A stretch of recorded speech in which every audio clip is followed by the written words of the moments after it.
Hello and welcome to Journeys and Journals, and grab your hats, folks. We've got a story, a high-flying story today that you won't want to miss. My guest is Gail, and Gail, you've got kind of some nicknames, right? Oh, I'm called the Pink Baroness. And that's what I want to talk about. Gail, when I heard that you had this other persona that, if you're my neighbor, I wouldn't have had a clue. No. But then I heard that you flew across the country. Right. In this pink airplane? That's right. Okay, where did the pink let's start with where did the pink airplane come from? Well, it came from a pile of wood originally. I built it. It's all wood and fabric and glued together. If that is exciting enough, then I get in it and fly it. Now, there's got to be some history here before. I mean, your vintage airplane is 1950 or 60? Well, it's not an antique. Right. You're not an antique either, Gail. Well, I am now. I wasn't then. Okay. I was just in my 30s when I built it. Okay. But it's a design by Pete Bowers, which is not related to me, but he's an engineer up in Boeing, for Boeing, and he designed an airplane that would be the most economical airplane to build and fly. And this particular airplane is called a Flybaby, and it, as I said, it's all wood and fabric glued together, so you do not have to know how to weld or rivet or any of those type of things. The manual is just 3-leaf holes. It turns a page and says, pick up the hammer. Then it says, no, the other hammer. You know, it's really basic. Simple. And the wings fold up. So I take out, the flying wires and the landing wires and pull the wings out, and they sit on the back of the horizontal stabilizer, and I can keep it at home in the garage, and I can haul it back and forth to the airport. I have a special permit to do that. So basically, I built this airplane for about $1,500. $1,500. Yes, that's and very that's cheap. compared. Very cheap. That's including the engine. Now, you couldn't get a Continental engine now for $1,500. Period. But that's kind of the blueprint. Mm-hmm. That's the blueprint. That's what it looks like. And why pink? Well, because I wanted everybody to know it was woman built or girl built. And there's the red Baron, so I thought I'd be the Pink Baroness. Oh. And I put black lace crosses, iron crosses on it, like the German cross in World War I. Oh, yours were lace. Yeah, and I had a pink jumpsuit, as you can see, and then I had a black lace jumpsuit also. This is you. That's me. That was on the page of one of the flying magazines, of the commercial magazines. I don't know. Well, this is right off of what? Oh, that's right off of by Half Moon Bay in California, San Francisco area. That looks like a magazine page. Well, it was inside a magazine, yeah. All those are taken from different magazines. We were in Newsweek, Time Magazine, and a lot of different magazines around, because I was the first woman to ever do that, to build and fly a plane across the country. So. Well, where were you going? Why did you want to build? Well, sometimes I ask myself, where was I going? A few times I got lost. After I built the plane, for all what we call experimental built airplanes, or home built, like I built it in my living room, in the garage, and that's why we call them home built. Oh, literally. Literally built at your home. Basically, they're called experimental because they are not sanctioned by a professional manufacturer like Cessna is, or Piper. They're built by an individual. The FAA does have to approve before you close something up. So they have to see Oh. all of the different parts. So yes. it was in that kind of naked shape. That's right. And before I covered the wings, the FAA had to say, yes, you built the ribs right, and you did the landing gear right, and you hooked up the engine right, and they check the whole airplane, and then they cross themselves and walk out of the hangar, and say, I can fly the airplane. I hope. I have a certificate that says I'm the builder of the aircraft, and I could do the test flight, and I can do the repairs. So even though I'm not a certified mechanic, because I built the airplane, I have a certificate that says I can work on that plane, nobody else's plane. Okay. Not as if anybody would want me to, but just on my own airplane. Now tell me about this flight. Why you went east with this airplane? Well, Experimental Aircraft Association's headquarters is in Oshkosh, Wisconsin. Oshkosh, by gosh. Yeah, yeah. And they have a fly-in, international fly-in, once a year at the end of July, beginning of August. It's the largest air show in the world that day, that week, for that whole week. It's the busiest airport in the world that week. It's thousands and thousands of us crazy experimental people fly our airplanes into Oshkosh. And it's just, the place is covered with it. It's just incredible. And we also have antique airplanes and warbird airplanes, and we have aerobatic shows. It's very exciting. But how'd you get there? One leg at a time. That's what they call between A and B, like between San Francisco and Reno. On your map. On my map, and if I flew that in one hop, that's called a leg. Okay. So Gotta get how that. I got clear across the country, 3,000 miles, was one leg at a time. And that's what my instructor told me. And because I was a new pilot, I only had about 200 hours flying time when I did that. Okay, so you put on your headset. Did you I put on my helmet. Oh, your helmet. Yeah, and you had to have a helmet. You're an open cockpit. Oh, it is? Oh, yes, see, it's open cockpit. You have bugs in your teeth and everything. But you did wear, you had radio I contact? had radio, and I had a handheld mic, which is hard with an open cockpit because you have all the air. In my second airplane, I had a boom mic, and I had more sophistication in the second airplane. Yeah, but these are vintage. Yeah, This is vintage stuff, and you're that's the vintage stuff there. Well, that's modern compared to what I had, dear. and you had a pink uniform, pink Yes, outfit. yes. And what was your other outfit? Mother made my pink one. I had a black lace one too. That was for the parties on the ground. Oh, formal wear. The formal wear.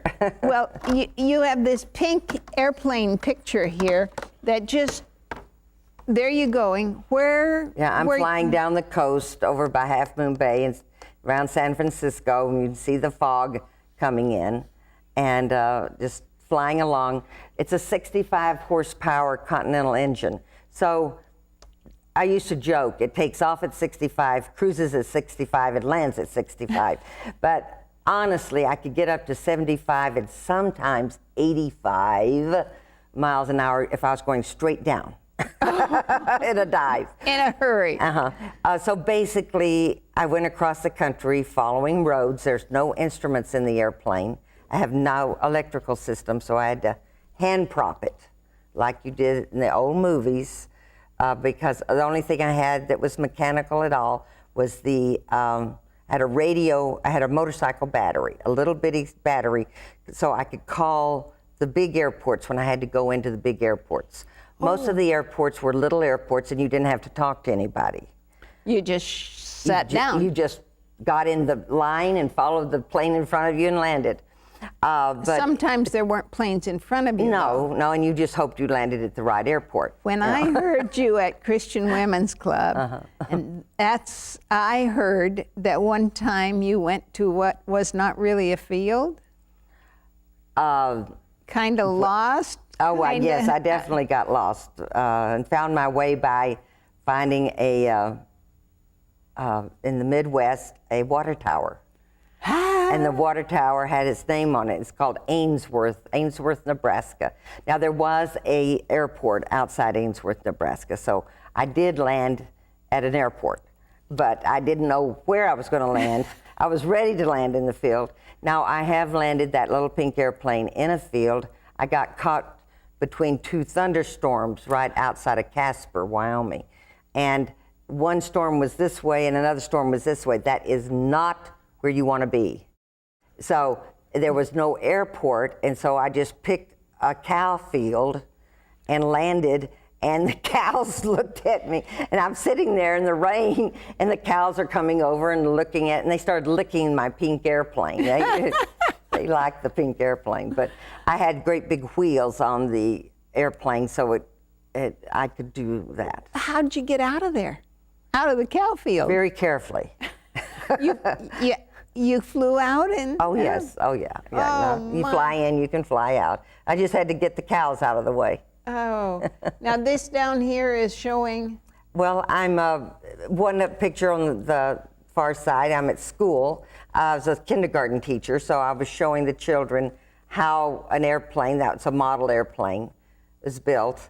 And I would always take...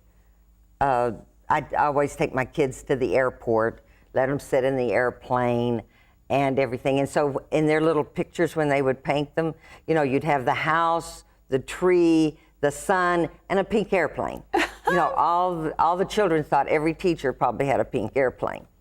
So they'd put that in their pictures. Oh, I wish you were my teacher. I love it, but I think you're much too young to be my teacher. From the pink airplane, what happens next? You weren't ready to give up. You flew to Oshkosh. No. You showed off your pink. Yes, I showed my pink airplane at Oshkosh. And then at Oshkosh is where I saw a lot of beautiful aerobatics in the sky, a lot of professional flyers. And I said, I want to do that, but you can't do that in a little pink airplane with a 65 horsepower engine. So all the way back, I started planning my second airplane. So I built a second airplane called a Marquardt M5 Charger, and it was metal and wood. Now, so it was. Is that what I'm looking at here? Yes, and that's called Duchess Papillon. So we went from a Baroness to a Duchess. Of course. Yes, went up in scale. Now, this looks like one of those balsa wood things that my brother Henry built. Absolutely, it's just a big toy, little flying airplane. It's just a big plane. I mean, you know, it's the same thing, except that's not balsa wood. No balsa wood. It's made from what wood? Wood, spruce. Spruce. Mm-hmm. Yeah. Oh, the spruce goose. That comes to my mind. What's that story? Oh, well, that's a whole different story. I didn't have anything to do with that. Howard Hughes did that one. And that was so big you could put my airplane in the wing, and just side the wing of the spruce goose. Now, was this the very next year? Oh, no. It took me 3.5 years to build the second airplane. And how long to build the first one? 14 months. But it was a totally different plane. It was so much easier. It would just, as I said, was glued together. The second one I had to rivet, I had to weld, I had to sew it. You had to sew the fabric onto the wing. Then, because it goes 130 miles an hour, it has a Lycoming 0320 in it, which it'll go 165, like, well, it won't go 165 miles an hour. It'll go 130 miles an hour. But it has a RPM. Or I don't know. I'm sort of mixed up here. But that'd go 130, and the little one would go 65. 65. So a little difference. Half the time to get to Oshkosh. It You take this 45 fuel stops and 9 days to get to Oshkosh in the little one. In the red one. And this one, have you taken it to Oshkosh? Okay, this one went to Oshkosh, but it went to Oshkosh following my son, who was flying the little pink airplane that now was red, because he would not fly a pink airplane. And so your son inherited this zest for... That's right. He was 14 when I flew the pink one, and he was 19 when we flew across the country together. And so he flew the little flybaby, and I flew the Charger, the Duchess Papillon, and I put my mother, who was 75, in the front cockpit of the Charger, and so we had 3 generations flying to Oshkosh together. In 2 homemade airplanes. In 2 homemade airplanes, oh, yes. I love it. Yes. You've got pictures here. Yes, so there we are, the 3 of us, on the front page of USA Today. Right there, my mother and myself and my son, right there. Oshkosh wings it. Uh-huh. By gosh. By gosh, we're at Oshkosh. But this one, what about that? Well, that was flying, that's San Francisco, and that's flying under the TCA, so we're under 3,000 feet down on the deck. So the TCA is the control area, so it's like a wedding cake, and you can fly under the wedding cake and not have to talk to San Francisco Tower or anything like that. So you're down there, you can play around down here, just don't get up there with the big boys. Uh-huh. So, I'm so glad you brought this picture. Isn't that a beautiful picture? Our friend here in Grants Pass took that picture with his camera. What is it? I don't know, it's one of the cameras that took pictures on the moon. It was a fantastic camera. So then he was flying next to you? Yes, he was flying in our 182 right next to me, taking those pictures. See, you use a whole different language here with numbers and things, and I'm going, wow. Oh, I'm sorry. Well, I want to hear it. I want to hear it because then, okay, is this graduation? Yeah, this is graduation.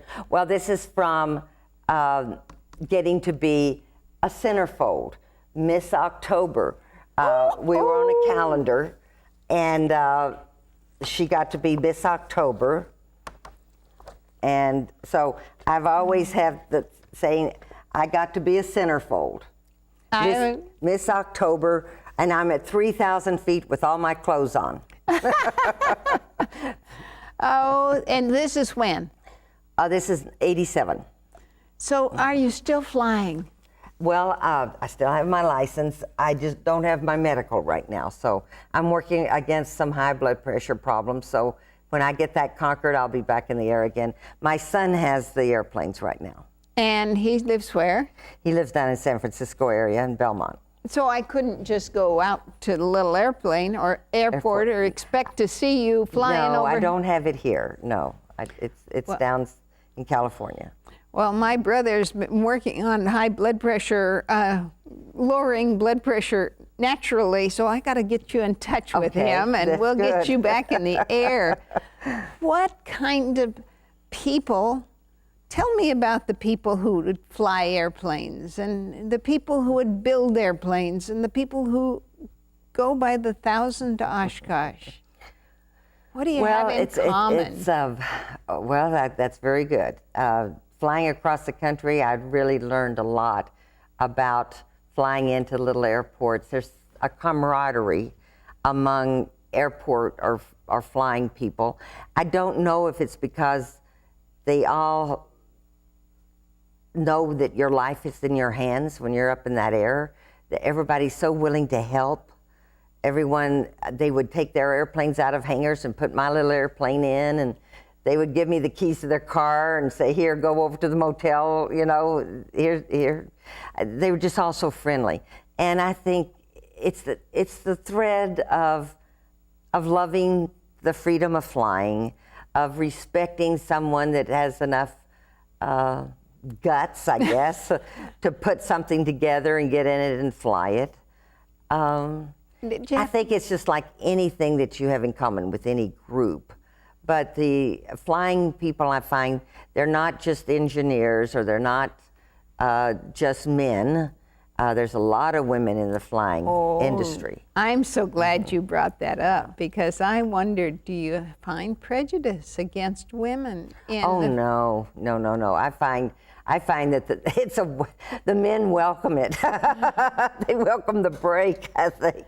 But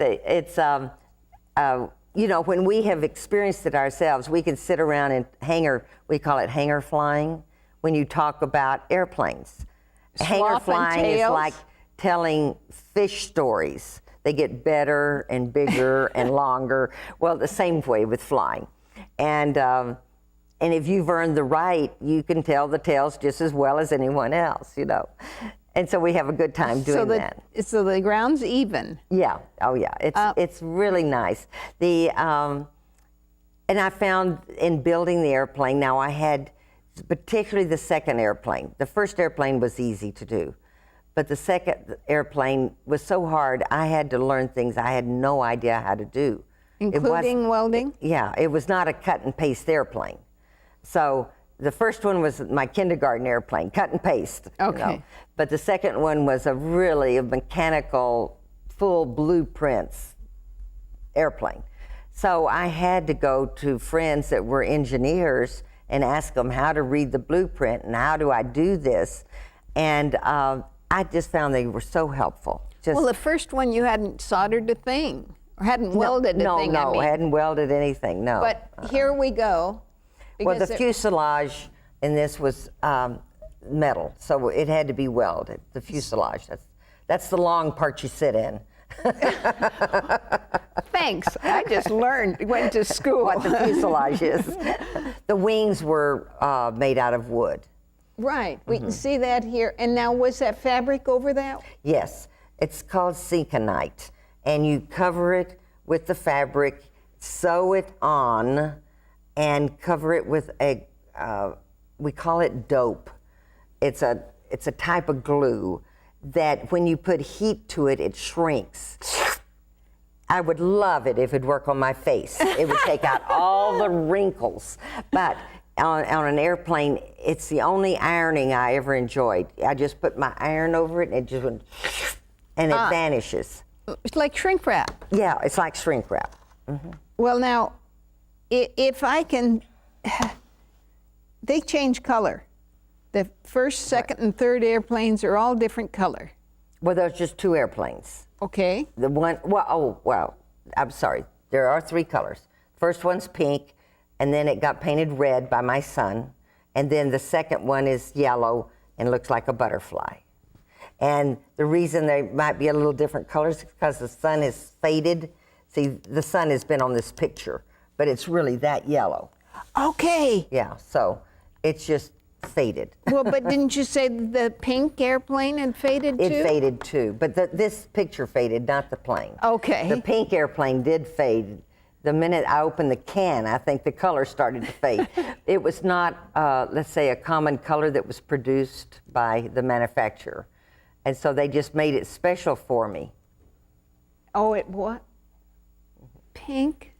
Because it's special kind of paint and everything? Well, you know, in any paint you have to put pigments, and they go through testing.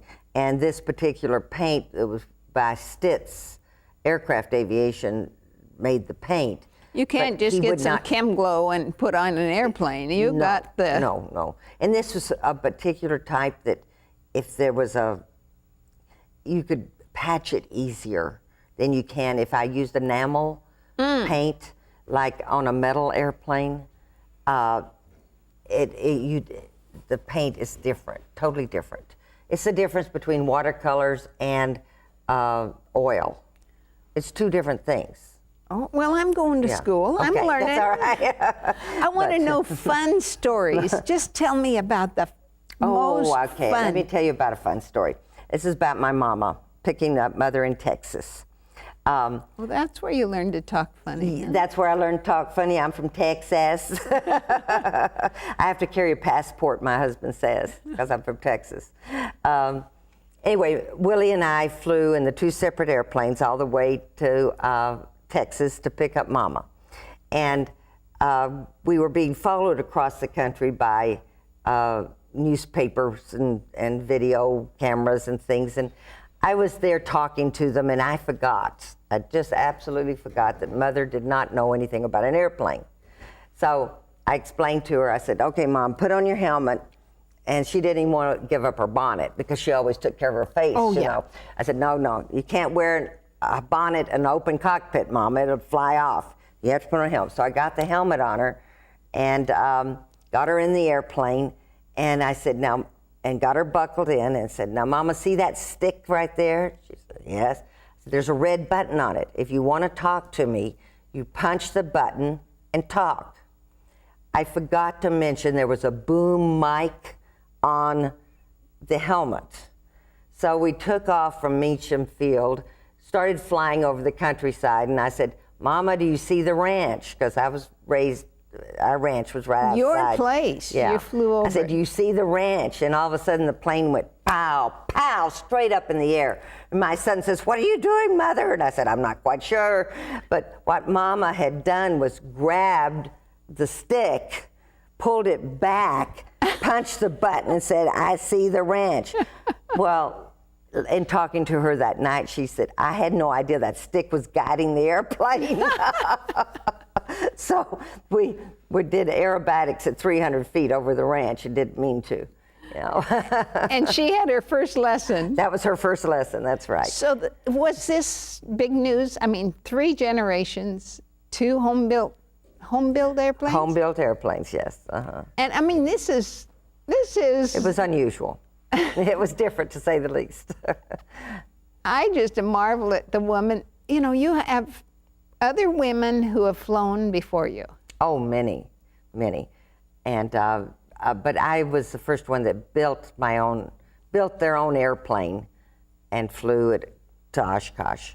But I'm certainly not the first woman pilot. No, I mean, so many. No, World War II, they had women pilots, didn't they? And a lot of them did the ferry squadrons. They were flying the airplanes, big airplanes, back and forth. They did everything the men did, except they just didn't go into the combat.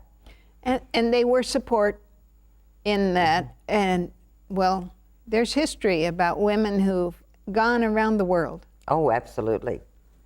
Your story just thrills me. Mine's very simple. It's just a little fun toy that I had a good time with. And how many days to go from here to there? 9 days. The first time without going down to Texas. Yeah, that's right. That was the first time.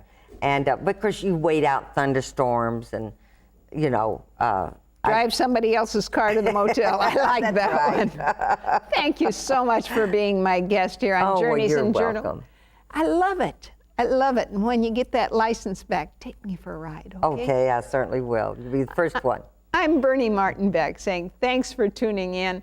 We are privileged to know somebody who's made history. And thank you for being my guest. Thank you very And much, for moving Bernie. back to Southern Oregon, God country. Oh, I loved it here. I love it here very much. Bye for now.